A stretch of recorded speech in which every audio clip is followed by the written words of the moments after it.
اور 4 آدمی ان کا کوئی عمل قبول نہیں ہوتا رمضان میں.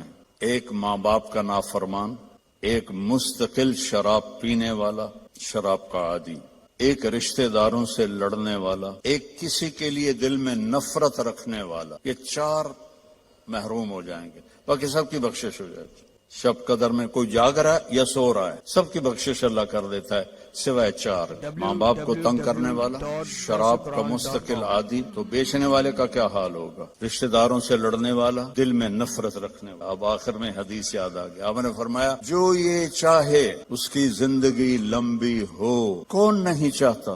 80 سال والا بھی کہہ رہا تھا دعا کرو اللہ حیاتی دے.